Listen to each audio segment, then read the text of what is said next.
भिक्षु संघ के वर्षावास के मंगल अवसर पर विशेष धम्म देशना आज दिनांक 13 सितंबर 2002 हम ये धम्म देशना मूल पाली त्रिपिटक के ग्रंथों से, जहां तथागत भगवान बुद्ध की ओरिजिनल वाणी, मूल वाणी संग्रहित है, जो भिक्षु संघ ने और उपासक उपासिकाओं ने सभी ने मिलकर हजारों सालों तक जिसे संभाल के रखा है। अमृतमय वाणी है तथागत बुद्ध की। उस त्रिपिटक के पाली ग्रंथों से अंगुत्तर निकाय के ये ग्रंथ के कुछ सूत्र पर हम चर्चा करेंगे। चिरं तिष्ठन्तु सद्धम्मो लोको हुन्तु सुखी सदा। सद्धम्म इस मंगलमय पवित्र पावन धरती पर दीर्घ काल तक टिका रहे और लोग उसे जानकर समझकर उस रास्ते से चलकर अपना कल्याण करे, अपना मंगल साधे, सुखी शांत जीवन जिए। यही तथागत भगवान बुद्ध की महाकरुणा थी, यही उनकी भावना थी। और उसी भाव से तथागत भगवान बुद्ध ने ये सद्धम्म बुद्ध बनने के बाद जीवन भर लोगों को बुद्ध ये सद्धम्म बांटते रहे हैं और लाखों करोड़ों का उद्धार हुआ है। ऐसा मंगलकारी सद्धम्म तथागत भगवान बुद्ध ने दिया है। आज हम अंगुत्तर निकाय के एक भरिया इस सूक्त पर थोड़ी चर्चा करेंगे। बहुत सारे लोग, यूरोप में भी जब मैं गया देखा मैंने, कुछ लोग कहते थे कि बुद्ध धम्म तो केवल भिक्षुओं के लिए है, भगवान बुद्ध ने केवल भिक्षु को ही मद्देनजर रखते हुए धम्म दिया है, धम्म सिखाया है। तो ये गलत आरोप था, ये सही नहीं है।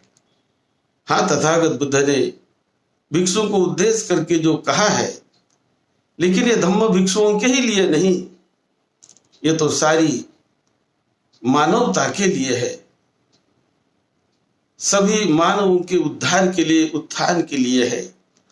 क्योंकि दुख मुक्ति का जो रास्ता है, कौन दुख से मुक्त नहीं होना चाहता, कौन दुख में पड़े रहना चाहता है। हर एक व्यक्ति जो भी प्रयास करता है, प्रयत्न करता है, आप देखिए काहे के लिए हम भाग दौड़ करते हैं, काहे के लिए हम प्रयत्न करते हैं, दुखी बनने के लिए। दुख के लिए कोई प्रयत्न नहीं करता है, प्रयत्न करते हैं हम दुख से निकलने के लिए, सुखी होने के लिए, सुख पाने के लिए प्रयत्न करते हैं। और ठीक ढंग से यदि हम उस रास्ते को जाने समझे, अपनी प्रज्ञा को विकसित करें, तो सुख शांति मिलती है। वो आपके पीछे दौड़ेगी, आपको उसके पीछे दौड़ने की जरूरत नहीं।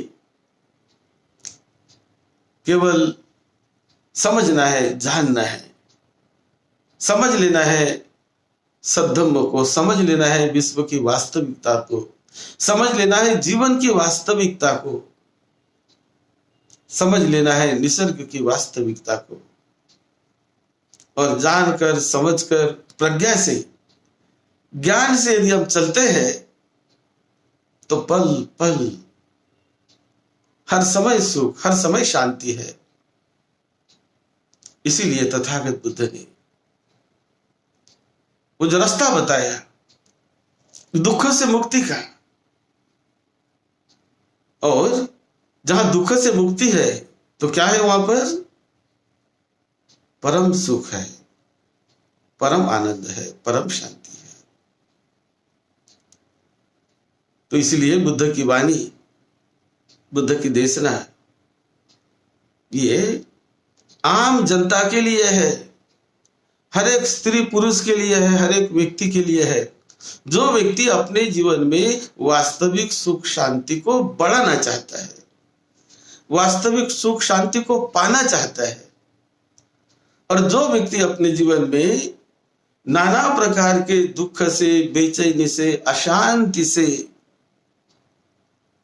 बाहर निकलना चाहता है, दूर होना चाहता है उससे, तो उन सभी व्यक्ति के लिए तथागत बुद्ध की वाणी, उनकी देशना बहुत ही कल्याणकारी साबित होती है, साबित हुई है।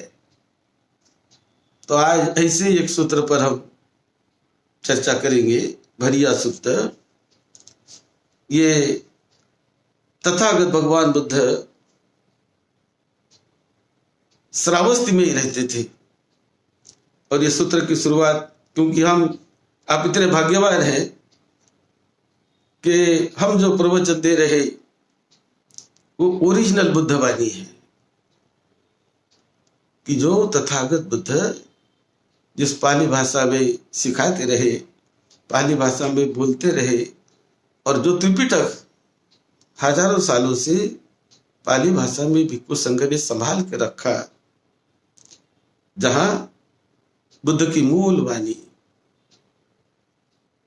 संभाली हुई है, और उसी आधार पर त्रिपिटक जो लिखा है उन बुद्ध वाणी पर ही लिखा है, बुद्ध के जीवन पर लिखा है, बुद्ध के मिशन पर लिखा है। तो ये जो पाली भाषा में बुद्ध वाणी सुनने का अवसर जो मिलता है वो बड़ा ही कल्याणकारी, बड़ा ही मंगलकारी होता है। अब उसे समझना, जानना, कितना स्वीकारना, कितना नहीं स्वीकारना, वो तो आपकी स्वतंत्रता है, ये कोई बंधन नहीं, ये कोई किस जोर जबरदस्ती नहीं। कभी तथागत बुद्ध ने जोर जबरदस्ती की बात नहीं सिखाई, बंधन की बात नहीं सिखाई। उन्होंने केवल वास्तविकता बताई जीवन की, और जो लोग उसको अपने बुद्धि से तोलते हैं, समझते हैं, जानते हैं, परखते हैं, और परख कर जो उस रास्ते पर चलते हैं, वो अपने जीवन को परम आनंदी, परम सुखी बना लेते हैं और धन्य हो जाते हैं। तो ये जो सूत्र है भरिया सूत्र, अथको भगवा कुबन्न समझन निवासित्वा पत्तचीवरमादाय येन अनाथ पिंडिक स गहपति स निवेशनं तेनुपसंकमी उपसंकमित्वा पඤ्यते आसने निषीदी तेन कोपन समयन अनाथ पिंडिक स गहपति स निवेशने मनुष्य उच्चा सद्दा महासद्दा हुंती। अथको अनाथ पिंडिको गहपति येन भगवा तेनुपसंकमी उपसंकमित्वा भगवंतं अभिवादित्वा एकमंतं निषीदी एकमंतं निषिन्नको अनाथ पिंडिकं गहपति भगवा एतद्वच। एक बार तथागत भगवान बुद्ध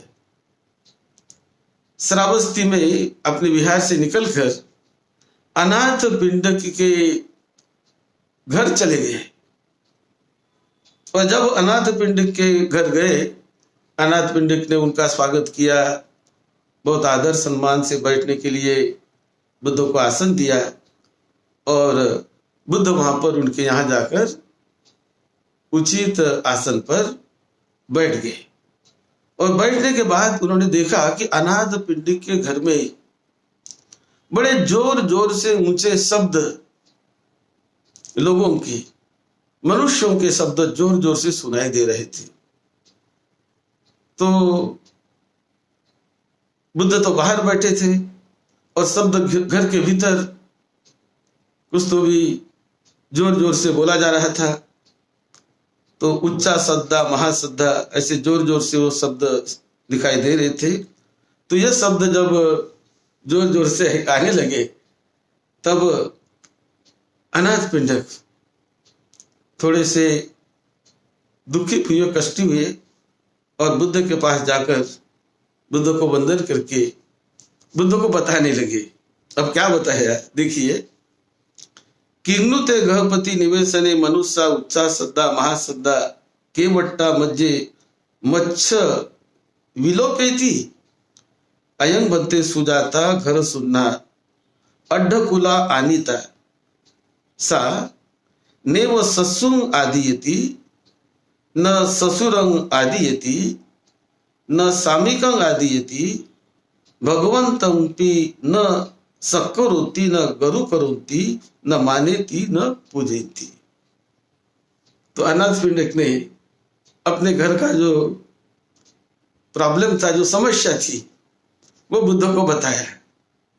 बुद्ध को कहा कि भगवान देखिए बनते, हमारे घर में जो सुजाता नाम की हमारी बहू है, जिसे हमने बड़े धनी कुल से वो आई है, लेकिन वो अपने सास की भी बात नहीं मानती, अपने ससुर की भी बात नहीं मानती, अपने स्वामी की पति की भी बात नहीं मानती और भगवान की भी बातों को नहीं मानती।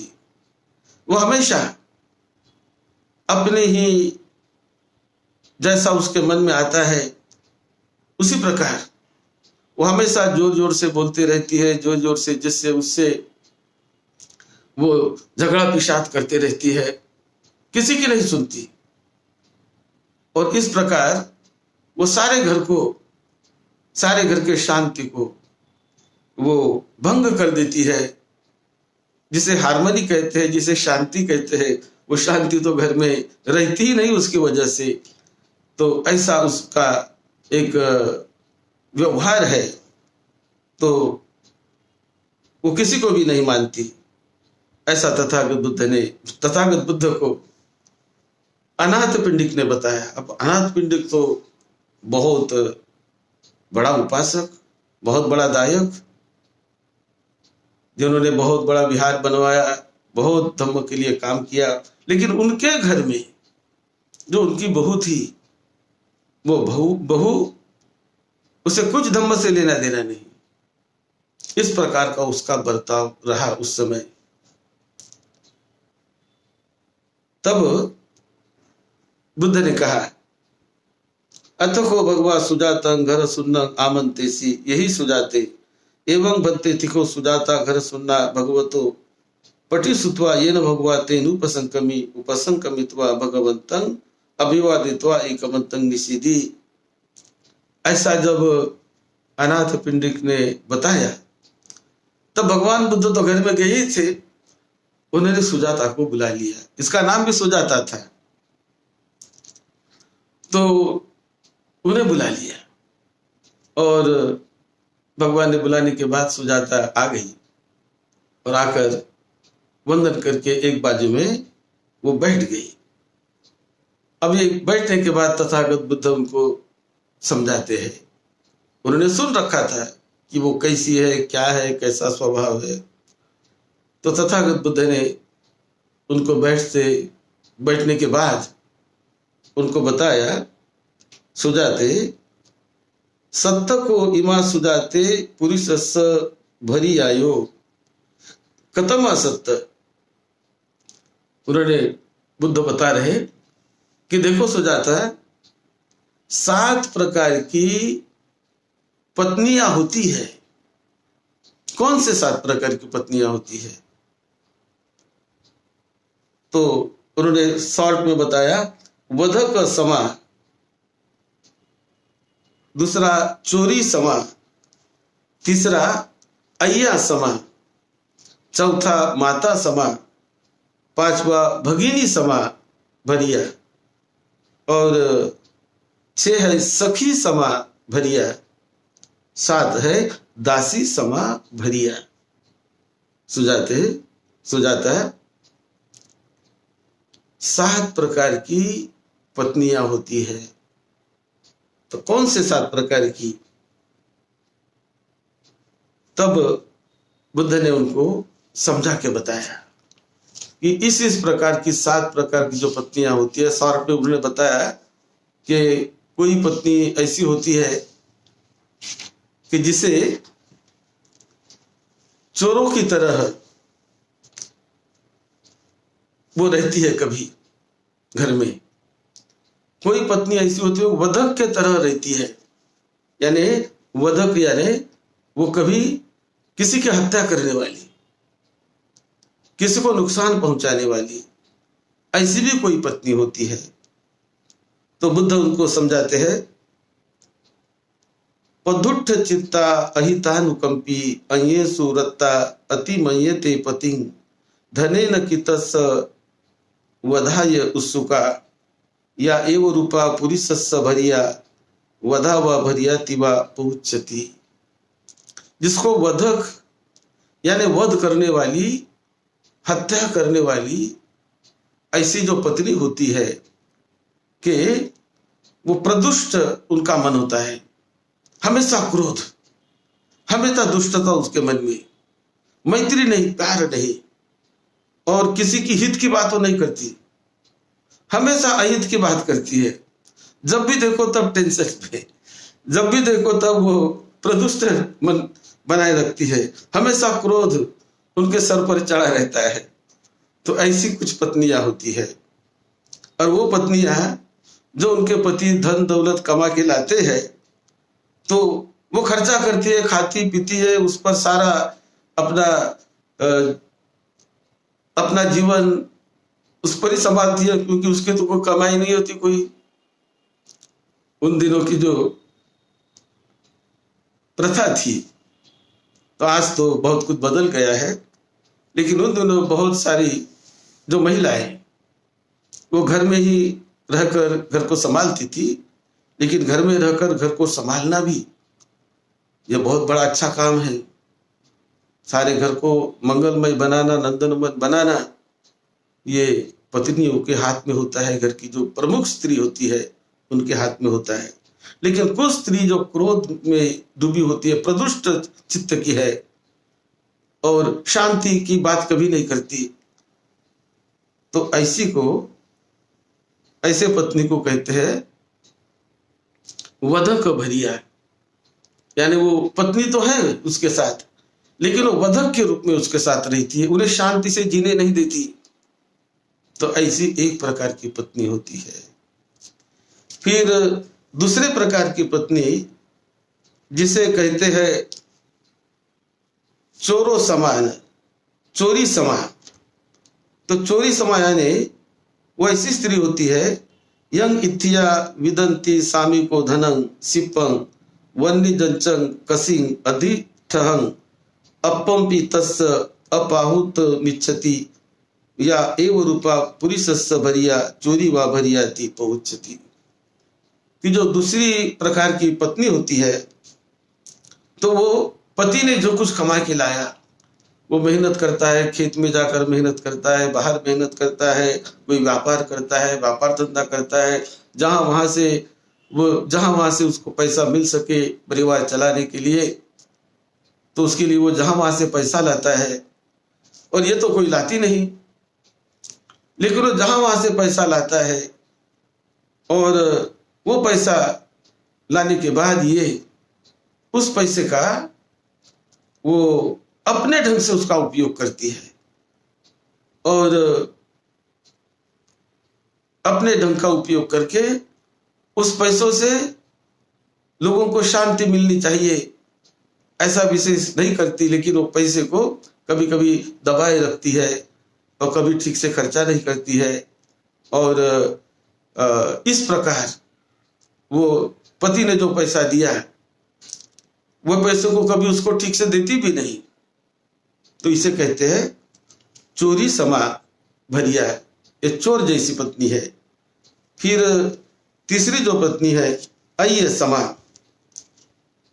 अकम अकम कमा माता अलसा महघसा फरुसा च चंडी दुरुतवादिनी उठाय काय अभिभुवाय वत्तती या एव रूपा पुरुषस्य भरिया अय्यावा भरिया च उच्चती।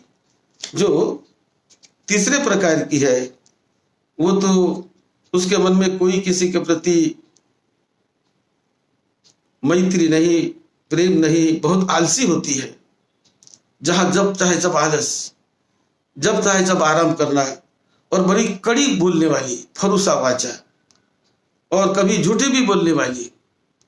तो इस प्रकार जैसा उसके मन को आता है वैसी बोलती है, और सारे घर को अपने सिर पर ले लेती है, और सारे घर की शांति भंग कर देती है। तो इसे कहते हैं अय्या च भरिया, ये तीसरे प्रकार की। चौथे प्रकार की जो पत्नी होती है वो होती है माता समा। तो ये माता समा या च सब्बदा होती हितानुकंपिनी माता व पुत्रं अनुरक्षते पतिं ततो धनं संबत मत्संग रखती या एव रूपा पुरुषस्य भरिया माता च भरिया चा पहुंचती। ये जो माता के समान चौथी पत्नी होती है तो वो बहुत मैत्रीमय ढंग से, बड़े करुणा हृदय से, माता की तरह, जैसे माँ का हृदय होता है अपने बच्चों पर, माता हमेशा करुणा करती है, मैत्री करती है, बहुत प्रेम करती है। और अपने पुत्र को जिन्होंने अपने पेट में उन्होंने पाला संभाला और जिन्होंने जन्म दिया, वो माता अपने पुत्र को बहुत प्यार करती है।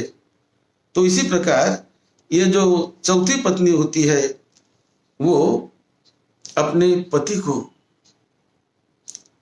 एक पुत्र के समान भी मैत्री भाव रखती है मन में कि अधिक से अधिक मेरे पति को मैं सुख दूं, किसी प्रकार की उसे परेशानी ना हो, किसी प्रकार का दुख ना हो। मैं जिस प्रकार माता अपने पुत्र को हमेशा सुखी, आनंदी, प्रसन्न और हमेशा मुस्कुराते हुए, हंसते हुए अपने पुत्र को माता देखना चाहती है, इसी प्रकार ये जो पत्नी होती है चौथी प्रकार की पत्नी तो है, लेकिन फिर भी हृदय इतना उसका महान, इतना बड़ा कि वो अपने पति को एक बच्चे जैसी, माता अपने बच्चे को, अपने लड़के को जो प्यार देती है, जो प्रेम देती है, ऐसा प्रेम बरसाती है कि मेरा पति कभी दुखी ना हो, कभी परेशान ना हो, कभी अशांत ना रहे, कभी बेचैन ना रहे, हमेशा मेरी वजह से तो ना रहे, हमेशा मेरी तरफ से उन्हें आनंद मिले, सुख मिले, शांति मिले, मैत्री मिले, हमेशा मेरी ओर से उन्हें सुख ही सुख मिलता रहे, आनंद ही आनंद मिलता रहे। ऐसा भाव मन में रखकर वो पति माता, वो पत्नी माता समान अपने हृदय से पति को प्रेम देती है, पति को चाहती है। फिर पांचवी पत्नी भगिनी समा। ये भगिनी समा जो पत्नी होती है कि जैसे बड़ी बहन अपने छोटे भाई को बहुत प्यार करती है, वो बड़ी होने के कारण अपने भाई को सुख मिले, शांति मिले, उन्हें खाना पीना मिलता रहे, जिन्होंने उनको बचपन से बहुत प्यार किया।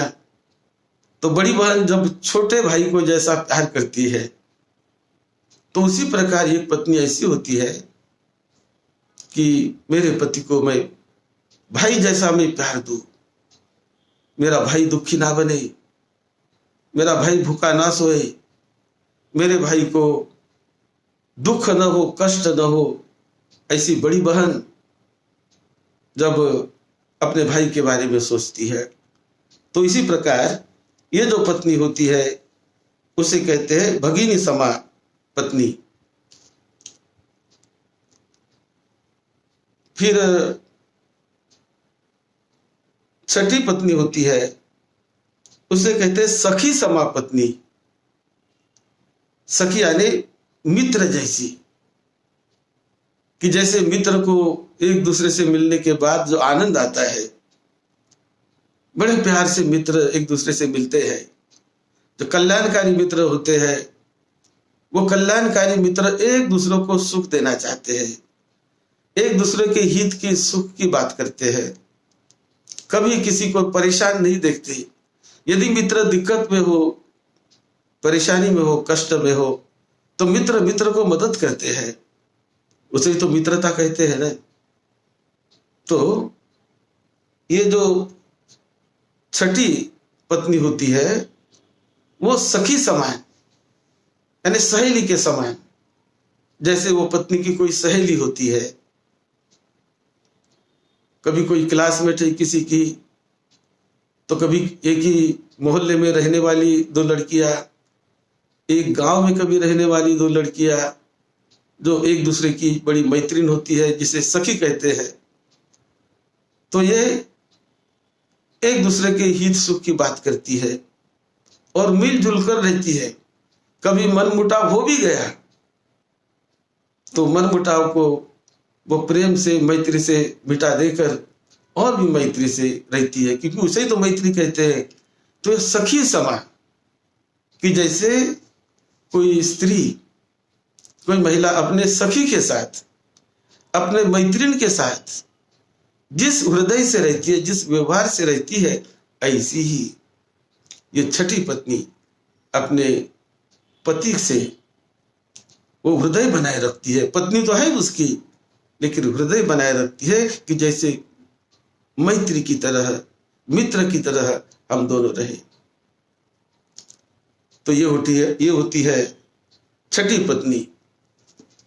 और जो सातवीं पत्नी होती है उसे कहते हैं दासी समा, यानी दासी की तरह, एक सेवक की तरह, कि हमेशा आपको सुख शांति देने के लिए, आपको प्रसन्न रखने के लिए, आपको आनंदित रखने के लिए वो पत्नी एक दासी की तरह, नौकरानी की तरह पति के सुख शांति के लिए, अपने परिवार के लिए, अपने घर के लिए काम करती है। बहुत बड़े हृदय से काम करती है। तकलीफ भी आई तो भी सह लेती है, वो बताती नहीं किसी को, अपने आप सह लेती है। और सह कर भी वो समझते हैं कि मेरा कर्तव्य है, मुझे करने दो, मेरा कर्तव्य मुझे करने दो। तो कभी कभी देरी तक वो जागते रहती है, सभी के सोने के बाद वो सोती है, सबके पहले वो उठ जाती है और सबके पहले उठकर घर की देखभाल करती है, झाड़ू लगाना, घर की देखभाल करना, घर को संवारना, और रात में भी सारा घर का काम धाम करके देरी तक सोती है। तो अपने आप को वो मालकिन नहीं समझती, तो अपने आप को एक दासी की तरह समझने वाली भी पत्नी है। तो इस प्रकार दुनिया में ये 7 प्रकार की पत्नियां होती है। सुजाता, आप इनमें से कौन सी है, कौन सी रहना पसंद करोगी?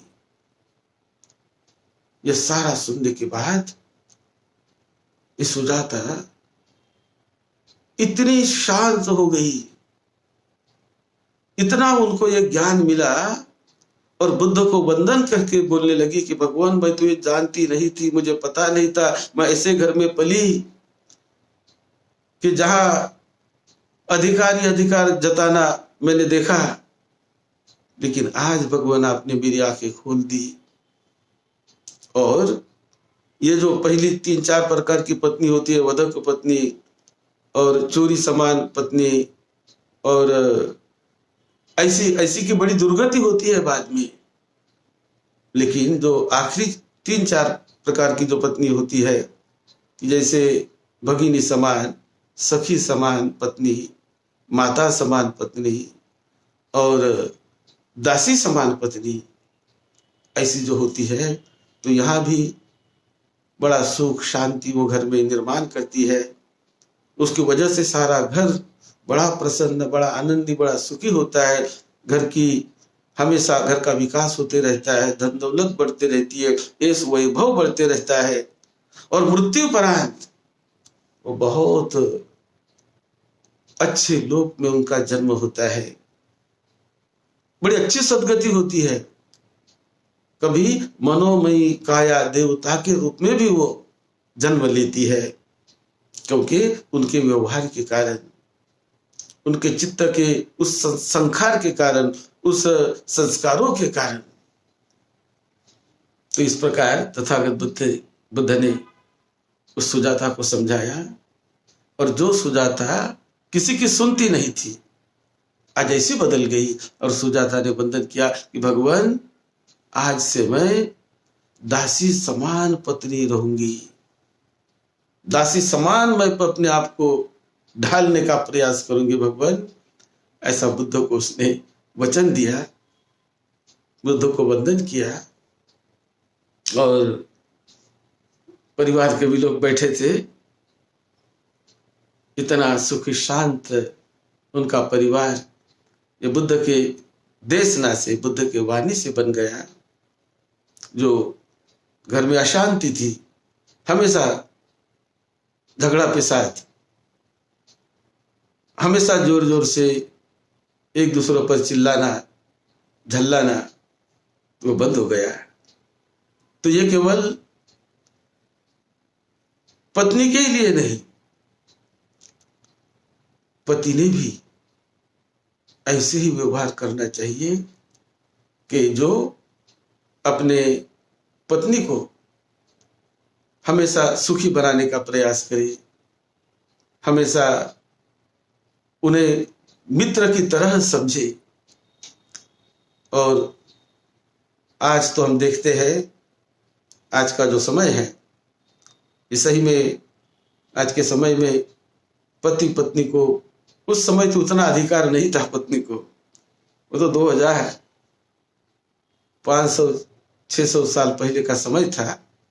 लेकिन तब भी इसी प्रकार की, क्योंकि मानव की जो वृत्तियां है, स्वभाव है, वो स्वभाव तो चाहे 100 साल होने दो, 500 साल होने दो, 1000 साल होने दो, जो मानवीय चित्त की वास्तविकता, चित्त का स्वभाव है, वो तो अपना ही स्वभाव प्रकट करता है चित्त। तो आज भी ऐसी पत्नियां नहीं है, ऐसी बात नहीं है। आज भी सखी समान पत्नियां हैं, माता समान पत्नियां हैं और भगिनी समान पत्नियां होती है। उसी प्रकार चंडाल समान भी पत्नियां होती है, वधक समान भी पत्नियां होती है। तो ये जो तथागत बुद्ध ने देशना दी, तो हमें उससे अच्छा जो है कि जिससे हमारे परिवार का कल्याण हो, हमारे जीवन का कल्याण हो, हमारा पारिवारिक जीवन स्वस्थ सुखी शांत मंगलमय बने, मैत्री युक्त बने। ये तथागत बुद्ध ने जो मैत्री सिखाई सभी के प्रति, ये मैत्री में बहुत बड़ा बल है, बहुत बड़ा बल है। तो हमारे सभी लोगों ने जो अच्छी बात हमारे परिवार के लिए हो, उसको ही ग्रहण करके, मैत्री करके, मित्रता की तरह मैत्री और मैत्री करके, जब मैत्री की डोर हमें, पति पत्नी को वो मैत्री की डोर, मित्रता की डोर समान मानकर, एक मानकर, कोई इसे दासी भी नहीं समझना चाहिए। वो दासी का तो समय निकल गया, लेकिन उसे मैत्री की, मित्र की तरह समझकर एक दूसरे को कैसे हम सुख शांति दे सकते हैं, कैसे एक दूसरे के दुख को दूर कर सकते हैं, यही भाव हर एक व्यक्ति ने दूसरों के प्रति अपने मन में निर्माण करके क्या मैं इसे सुख दे सकता हूँ, क्या शांति दे सकता हूँ, क्या मैं इसे आनंद दे सकता हूँ, कैसे मैं परिवार में सुख शांति हमेशा हमेशा बनाए रख सकता हूँ। ये भाव मन में रखकर जो व्यक्ति चलता है उसका बड़ा मंगल होता है, बड़ा कल्याण होता है। यही तथागत भगवान बुद्ध का संदेश उस सुजाता को, जो अनाथ पिंडक की बहू थी, उनको तथागत बुद्ध ने संदेश दिया, जिस संदेश से कई लोगों ने प्रेरणा लेकर अपने जीवन धारा को बदल दिया है। मंगलमय उनका परिवार बना, मंगलमय जीवन बना। आप सभी को निरोगत्व मिले, सुख शांति मिले, आप सबका मंगल हो। यही मंगल मैत्री के साथ सद्धम्म की सेवा में, आपकी सेवा में डॉक्टर भदंत राहुल बोधी महाथेरो। आप हमारे चैनल पर जाकर, हमारा चैनल है YouTube में जाकर डॉक्टर भदंत राहुल बोधी के नाम सर्च करिए और वहां तथागत बुद्ध की ऐसी अनमोल वाणी, एक नहीं उनके ओरिजिनल कई प्रवचन वहां संग्रहित है। उसे एक बार नहीं बार बार सुनिए, बार बार सुनिए। जितने अधिक बार सुनोगे उतना मंगल होगा, उतना कल्याण होगा। सद्धम्म के वाणी को बार बार बार बार दोहराने से, बार बार सुनने से बड़ा कल्याण होता है, बड़ा मंगल होता है। आप सबका मंगल हो। बार बार सुनिए उसको, शेयर करिए, लोगों को सब्सक्राइब भी करिए। धम्म के अंग बनिए, धम्म से जुड़कर जीना सीखिए। बहुत कल्याण होगा आपका, बहुत मंगल होगा जीवन।